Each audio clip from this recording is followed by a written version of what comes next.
اور ہماری تربیت کا یہ حال ہے کہ ہمارے پیش نظر تو صرف دنیا کی ترقی، دنیا کی شہرت، دنیا کی آمدنی، مادیت اور ظاہر داری، ان چیزوں کی اگر کسی حد تک ضرورت ہے تو وہ بالکل ناجائز نہیں ہے۔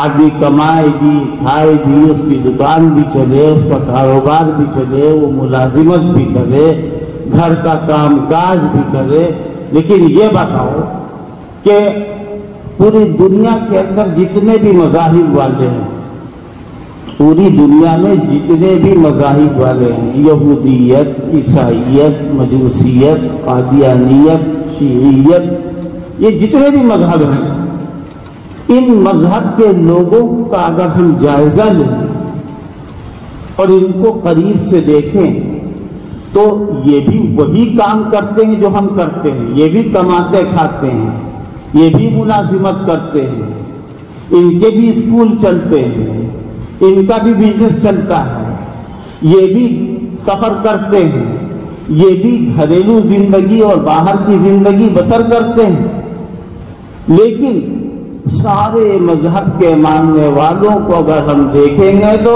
ان کے اندر مذہب کا رنگ زیادہ نظر آئے گا، اور ہمارے اندر کاروبار کا رنگ تو نظر آتا ہے، ملازمت کا رنگ نظر آتا ہے، اور تعلقات کا رنگ نظر آتا ہے، دین کا رنگ نظر نہیں آتا ہے۔ دین کا رنگ کب نظر آئے گا کہ جب ہمارے گھر کے سرپرست، ماں باپ، ہمارے اساتذہ، ہمارے وہ لوگ کہ جن کے ذمے گھر چلانے کی ذمہ داری ہوتی ہے، وہ پوچھیں اپنی اولاد سے، اس کی فکر کی ضرورت ہے۔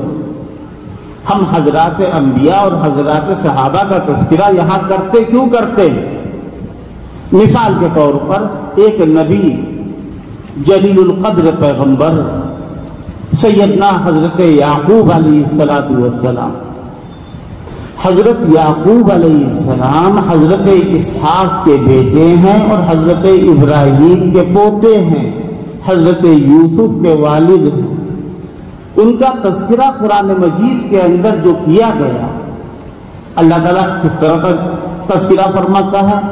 انہوں نے اپنے بیٹوں سے پوچھا، کب پوچھا؟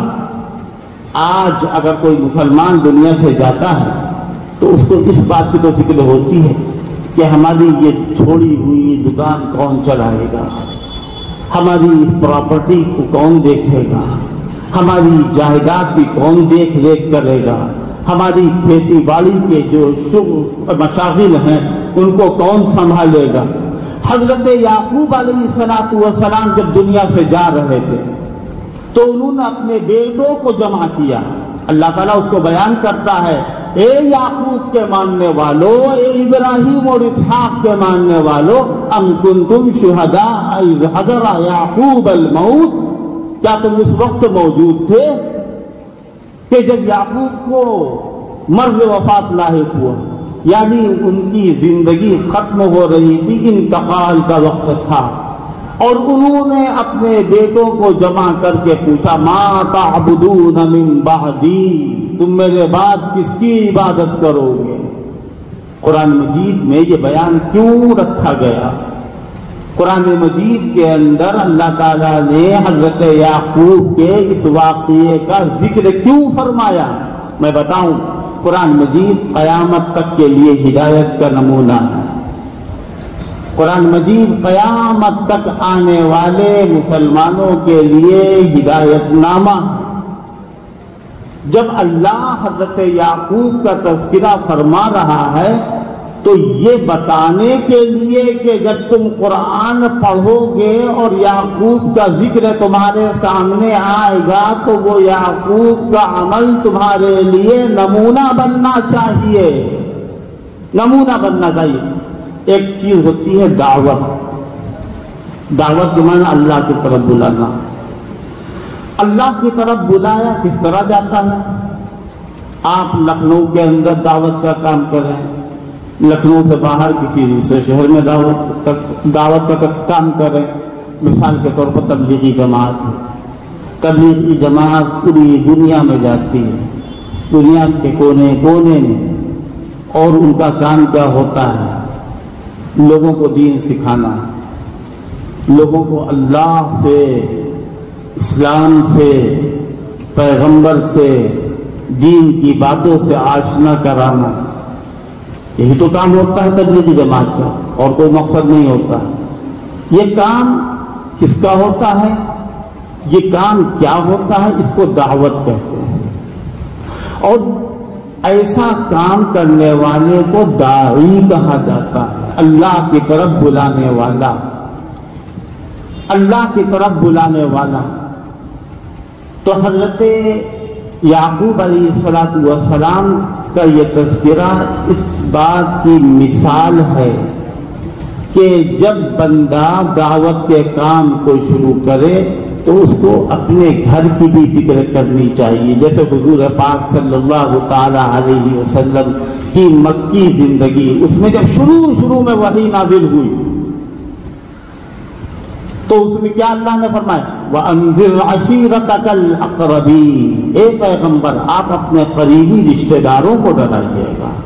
وَأْمُرْ أَهْلَكَ بِالصَّلَاةِ وَاصْطَبِرْ عَلَيْهَا، اپنے گھر والوں کو نماز کی تعلیم دیے۔ حضرت ابراہیم، حضرت اسماعیل کا تذکرہ قرآن مجید کے اندر ہے۔ اللہ تعالیٰ کیا فرماتا ہے؟ وَاذْكُرْ فِي الْكِتَابِ إِسْمَاعِيلَ إِنَّهُ كَانَ صَادِقَ الْوَعْدِ وَكَانَ رَسُولًا نَبِيًّا وَكَانَ يَأْمُرُ أَهْلَهُ بِالصَّلَاةِ وَالزَّكَاةِ وَكَانَ عِندَ رَبِّهِ مَرْضِيًّا، وہ اپنے گھر والوں کو نماز کی اور زکوٰۃ کی تعلیم دیا کرتے ہیں۔ میں ان جلسوں کا مقصد بتا رہا ہوں، جلسے صرف ان کا تعلق کان سے سن لینا، دوسرے کان سے نکال دینا، اور اس کا تعلق صرف ایک محدود وقت تک نہیں ہونا چاہیے، بلکہ پوری زندگی کے اندر ان جلسوں کی باتوں کو ہم اپنی زندگی کے لیے اس کو لائق عمل بنائیں تو یہ جلسے کامیاب ہے، اور ہمارا آنا، ہمارا شریک ہونا، بیٹھنا، مردوں کا، عورتوں کا، یہ سب اس وقت تک اس کا کوئی مقصد حاصل نہیں ہو سکتا جب تک کہ عمل نہ ہو۔ اللہ پاک ہم کو عمل کی توفیق نصیب فرمائے۔ اور جلسے کا آغاز مجھے اب تک کرا دینا چاہیے تھا، قاری عثمان صاحب یہاں موجود ہیں، قاری محمد طاہا صاحب حافظ عبدالرشید صاحب کے شاگرد ہیں، میں ان سے درخواست کرتا ہوں کہ وہ آئیں اور قرآن مجید کی تلاوت سے جلسے کا آغاز فرمائیں۔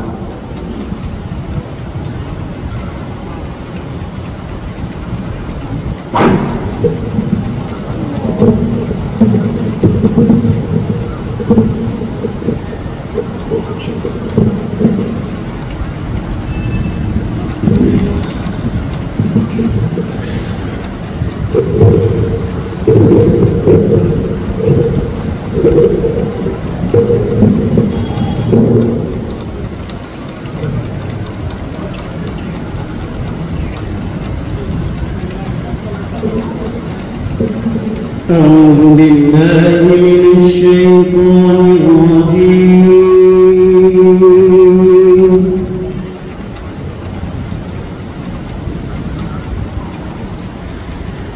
بسم الله الرحمن الرحيم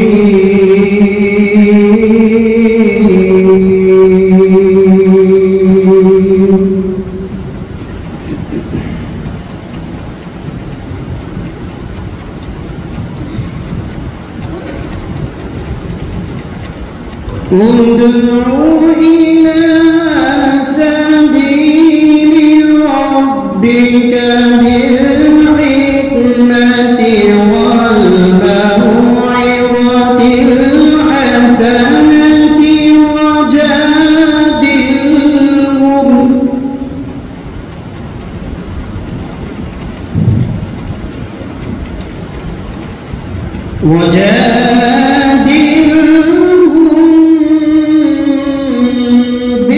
بالتي هي أحسن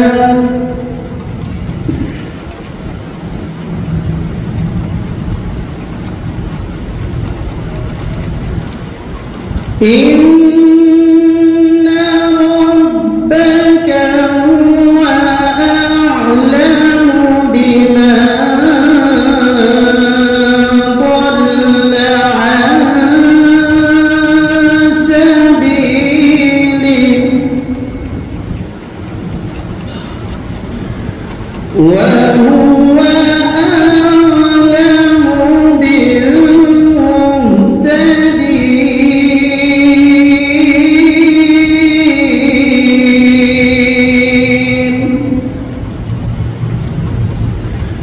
وهو أعلم بالمهتدين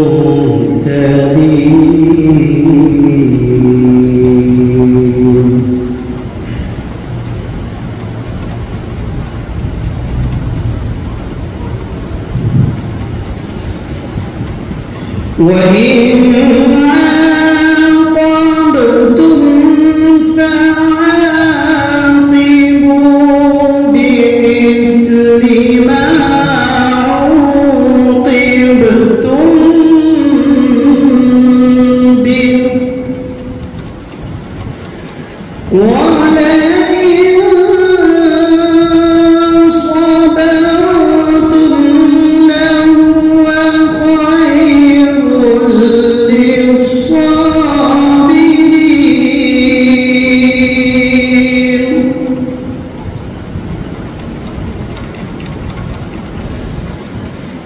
واصبر وما صبرك إلا بالله ولا تحزن عليهم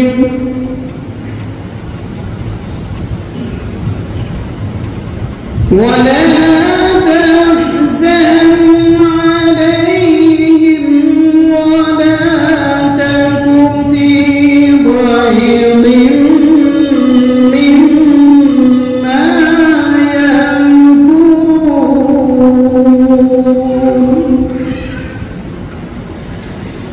إن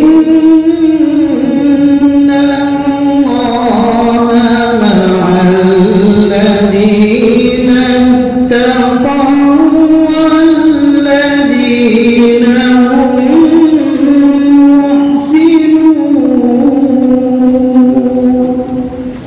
صدق الله العظيم.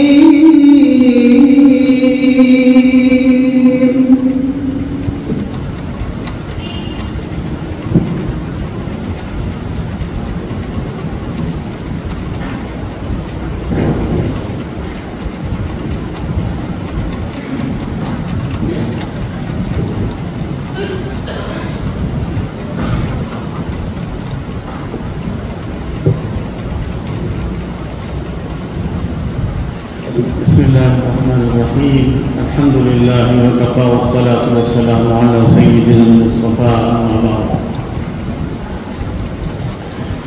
جو حضرات باہر ہیں ان سے بار بار یہ بات کہی جاتی ہے کہ بیان سے پہلے حال میں بیٹھ جایا کریں اور باہر دوسرے کاموں کو چھوڑ کر کے بہت مختصر وقت ہوتا ہے اور کہیں اس طرح کے پروگرام نہیں ہوتے ہیں کہ جس میں اتنا کم وقت دیا جاتا ہو. ہم ہمیشہ سے یہ دیکھتے چلے آئے 1.5 گھنٹہ یا اس سے بھی کم کا یہ پروگرام ایک تقریر ہوتی ہے اور کبھی کبھی نعت بھی پڑھ دی جاتی ہے اور ایک تلاوت ہوتی ہے. تو ہم آپ حضرات سے اس کی بار بار گزارش کرتے ہیں، درخواست کرتے ہیں آپ حضرات کی خدمت میں. ابھی چند لمحوں میں حضرت مفتی صاحب اسٹیج پر تشریف لے آئیں گے. میں ابھی آپ حضرات کی خدمت میں جو مضمون پیش کر رہا تھا دعوت کا، اب اس کو اور اگر آگے بڑھائیں، میں نے کہا تھا ایک ہوتی ہے دعوت اور ایک ہے داعی. دعوت اس کو کہتے ہیں جو کام ہوتا ہے. یہ امت اللہ تعالیٰ نے اس کو پیدا کیا. کس کام کے لیے پیدا کیا؟ بار بار آپ نے یہ مضمون سنا ہوگا کہ نبوت کا دروازہ بند ہو گیا. اب کوئی نبی آنے والا نہیں. اب جو کام نبیوں کے تھے وہ یہ امت کرے گی. نبیوں کا کام کیا تھا؟ آپ نے ایک پیغمبر کا نام سنا ہوگا, سیدنا حضرت نوح علیہ السلام. حضرت نوح کو اللہ تعالیٰ نے 950 سال کی عمر عطا کی, اور 950 سال میں انہوں نے تبلیغ کی. کس طرح تبلیغ کی؟ سورہ نوح میں اللہ تعالیٰ فرماتا ہے حضرت نوح علیہ السلام تبلیغ کرتے کرتے کرتے کرتے جب پریشان ہو گئے تو اپنے اللہ سے کہنے لگے انی دعوت قومی لیلا ونہارا. اے اللہ, میں نے اپنی قوم کو رات میں بلایا اور دن میں بلایا. فلم یزدہم دعائی الا فرارا. مگر میری دعوت سے قوم کا گریز بڑھتا چلا گیا, نفرت بڑھتی چلی گئی. اس کے بعد حضرت نوح علیہ السلام کہتے ہیں ثم انی دعوتهم جہارا ثم انی اعلنت لهم واسررت لهم اسرارا. میں نے ان کو بآواز بلند بلایا, میں نے چپکے سے بلایا, میں نے ان کو علانیہ بلایا, میں نے ان کو خفیہ بلایا. اور کیا کہا حضرت نوح علیہ السلام نے؟ حضرت نوح کہتے ہیں فَقُلْتُ اسْتَغْفِرُوا رَبَّكُمْ إِنَّهُ كَانَ غَفَّارًا. میں نے کہا, خود حضرت نوح کہہ رہے ہیں, میں نے کہا کہ اے اللہ کے بندو, اے میرے بھائیوں, تم اپنے رب سے استغفار کرو. یہ دعوت ہی تو دے رہے ہیں. حضرت نوح نے جو پیغمبرانہ ذمہ داری ہوتی ہے اس کو بحسن خوبی انجام دیا, اور وہ کہنے لگے اپنی قوم سے استغفروا ربکم انہ کان غفارا. اے میری قوم, استغفار کرو. استغفار اللہ سے معافی مانگو, توبہ کرو, اپنے گناہوں پر نادم ہو, اپنے گناہوں پر شرمندہ ہو. اور آگے کیا فرمایا؟ جب تم استغفار کرو گے تو اللہ خوب معاف کرنے والا ہے. انہ کان غفارا. اللہ خوب معاف کرنے والا ہے. اور اس کے یہ بات بڑی عجیب ہے, اللہ خود بھی کہتا ہے, اللہ کہتا ہے وَإِنِّي لَغَفَّارٌ لِمَن تَابَ وَآمَنَ وَعَمِلَ صَالِحًا ثُمَّ اهْتَدَىٰ. جو مجھ سے توبہ کرے گا میں معاف کروں گا. لغفار لمن تاب. دو اللہ کی صفتیں ہیں, ایک اللہ کی صفت غضب ہے اور ایک اللہ کی صفت رحمت. اور اللہ تبارک و تعالیٰ نے دونوں صفتوں کو ایک ہی جگہ پر بیان کیا. اور کیا کہا اپنے پیغمبر سے؟ اے پیغمبر, آپ کہہ دیجئے نبی عبادی انی انا الغفور الرحیم وان عذابی هو العذاب العلیم. آپ بتائیے میرے بندوں کو, انی انا الغفور الرحیم, میں معاف کرنے والا ہوں, رحم کرنے والا ہوں. اور اللہ فرماتا وان عذابی هو العذاب العلیم, میرا عذاب بھی بڑا دردناک عذاب ہے. تو اللہ کی دو صفت ہے, اللہ کی صفت رحمت, اللہ کی صفت غضب. وہ دونوں کام کر سکتا ہے, نعمت دیتا بھی ہے, نعمت سلب بھی کر لیتا ہے.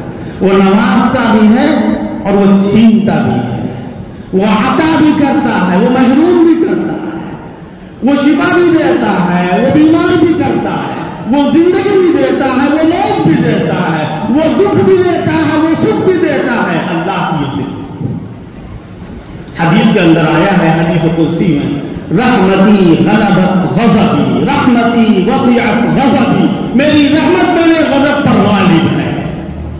اللہ کی رحمت اللہ کے غضب سے زیادہ ہے. اللہ تبارک و تعالی نے اپنے اپنی رحمت کو اپنے غضب سے زیادہ بتایا. حضرت نوح علیہ الصلوۃ والسلام کہتے ہیں استغفروا ربکم انہ کان غفارا.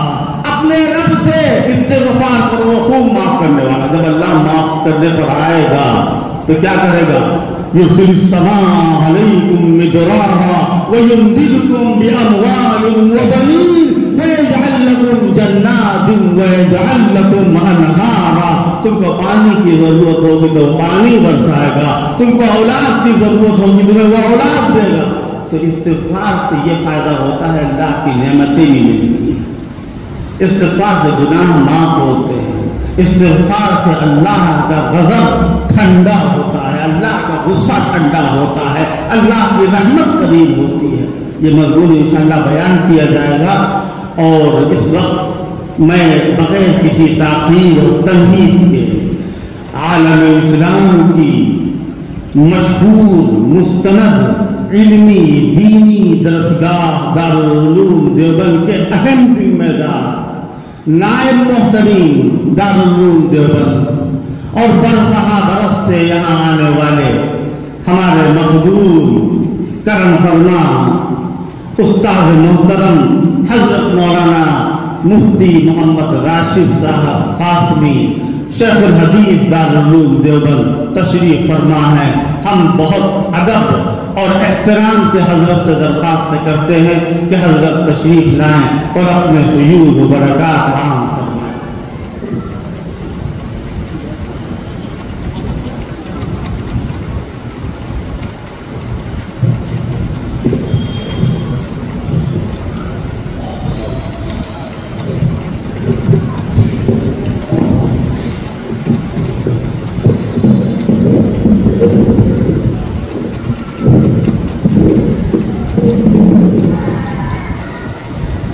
الحمد لله نحمده ونستعينه ونستغفره ونؤمن به ونتوكل عليه ونعوذ بالله من شرور أنفسنا ومن سيئات أعمالنا. من يهده الله فلا مضل له ومن يضلله فلا هادي له. وأشهد أن لا إله إلا الله وحده لا شريك له. وأشهد أن سيدنا مولانا محمدا عبده ورسوله صلى الله عليه وسلم. أعوذ بالله من الشيطان الرجيم. بسم الله الرحمن الرحيم. هو الذي أرسل رسوله بالهدى ودين الحق ليظهره على الدين كله ولو كره المشركون. صدق الله العلي العظيم. وقال النبي صلى الله عليه وسلم لا تصبوا أصحابي ولو أن أحدكم أنفق مثل أحد ذهبا ما بلغ مد أحدهم ولا نصيفه أو كما قال النبي صلى الله عليه وسلم. والصدیق معظم جانشین سید بطحا. والصدیق معظم جانشین سید بطحا. شگاف ثور سے پوچھو خبر ان کی رفاقت کی. دل میں ہے ان کی محبت نور ایما کی دلیل. دل میں ہے ان کی محبت نور ایما کی دلیل. کفر ہے بغض و عداوت حضرت فاروق سے. دل میں ہے ان کی محبت نور ایما کی دلیل. کفر ہے بغض و عداوت حضرت فاروق سے.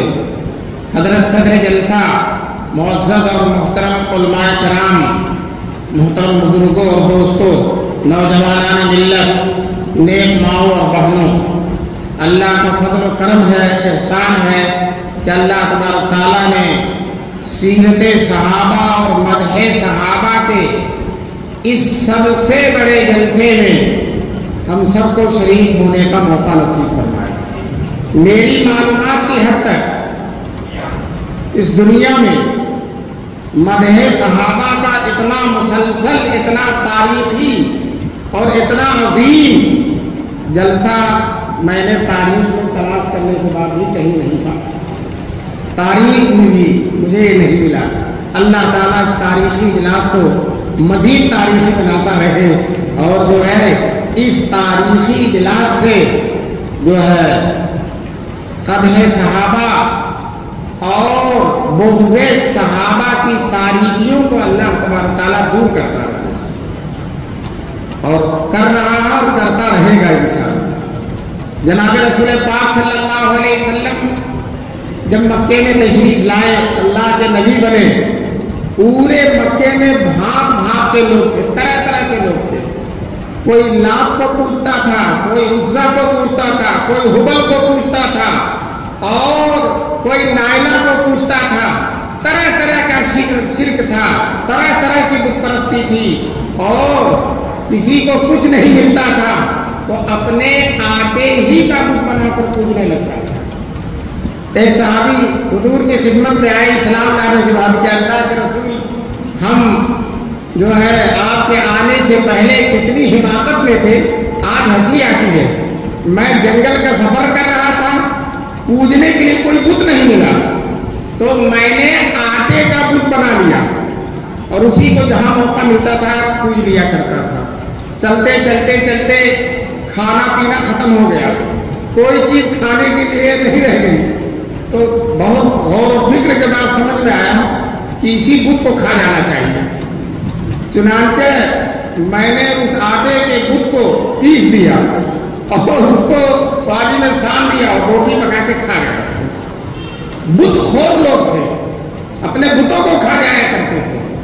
دوستو، اس ماحول میں جناب رسول پاک صلی اللہ علیہ وسلم تشریف لائے، اور آپ نے پورے ماحول کو، طرح طرح کے لوگوں کو، نو بنو کے لوگوں کو، بھاپ بھاپ کے لوگوں کو، سب کو آپ صلی اللہ علیہ وسلم نے ایک بنا دیا۔ اللہ نے قرآن میں کہا وَاذْكُرُوا نِعْمَتَ اللَّهِ عَلَيْكُمْ إِذْ كُنْتُمْ أَعْدَاءً، یاد کرو اللہ کی نعمت جب آپس میں تم ایک دوسرے کے دشمن تھے، انسانیت کے دشمن تھے، حقیقت کے دشمن تھے، انصاف کے دشمن تھے، عدل کے دشمن تھے، ہر اچھی چیز کے دشمن تھے۔ وَاذْكُرُوا نِعْمَتَ اللَّهِ عَلَيْكُمْ إِذْ كُنْتُمْ أَعْدَاءً، تم اللہ کی نعمت کو یاد کرو اے مسلمانوں، جب تم آپس میں دشمن تھے، فَأَصْبَحْتُمْ بِنِعْمَتِهِ إِخْوَانًا فَأَلَّفَ بَيْنَ قُلُوبِكُمْ فَأَصْبَحْتُمْ بِنِعْمَتِهِ إِخْوَانًا، اللہ کے رسول نے اور اللہ نے تمہارے دلوں کو جوڑ دیا۔ اتنی نفرت تھی، اگر ایک قبیلے کا اونٹ تالاب میں پہلے پانی پی لیتا تھا تو دوسرے قبیلے کے لوگوں کو بعد میں پلانے میں اپنی توہین محسوس کرتی تھی۔ ایک قبیلے کا اونٹ آگے بڑھ جاتا تھا تو دوسرے قبیلے کو یہ اپنی ذلت اور سبکی محسوس ہوتی تھی، اور دونوں میں جنگ چھڑ جاتی تھی کہ تمہارا اونٹ آگے کو بڑھ گیا، وہ کہتا تھا تمہارا اونٹ پیچھے کیوں رہ گیا۔ اسی پر لڑائی ہے کہ اس کا اونٹ پیچھے رہ گیا، اس کا اونٹ آگے بڑھ گیا۔ معمولی باتوں پر لڑائیاں ہوتی رہتی تھی۔ دوستو، اللہ تعالیٰ کہتے ہیں فَأَلَّفَ بَيْنَ قُلُوبِكُمْ، اللہ نے رسول پاک کی برکت سے، حضور کی صحبت سے تمہارے دلوں کو ایک کر دیا، شیر و شکر کر دیا۔ جس طرح سے دودھ اور شکر ایک ہو جاتی ہے، اسی طرح سارے دلوں کے دل مل کر ایک ہو گئے۔ فَأَصْبَحْتُمْ بِنِعْمَتِهِ إِخْوَانًا، تم اب بھائی ہو گئے، دشمن تھے، بھائی ہو گئے۔ وَلْتَكُن مِّنكُمْ أُمَّةٌ يَدْعُونَ إِلَى الْخَيْرِ، اب تم میں کی ایک جماعت ایسی ہونی چاہیے، جب تم ایک ہو گئے، ایک نبی کے ماننے والے ہو گئے، سب کے سب مسلمان ہو گئے، تو اب تم لوگ جو ہے یأمرون بالمعروف وینہون عن المنکر، تم لوگ اچھائیوں کا حکم دو اور برائیوں سے روکو۔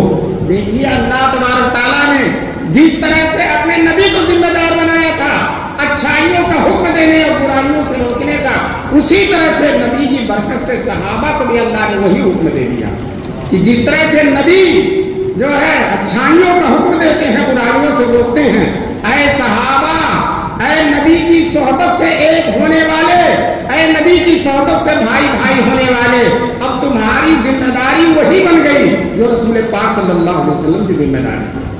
دوستو، یأمرون بالمعروف وینہون عن المنکر واولئک هم المفلحون، اللہ تعالیٰ نے آخر میں کہہ دیا واولئک هم المفلحون، یہی کامیاب لوگ ہیں۔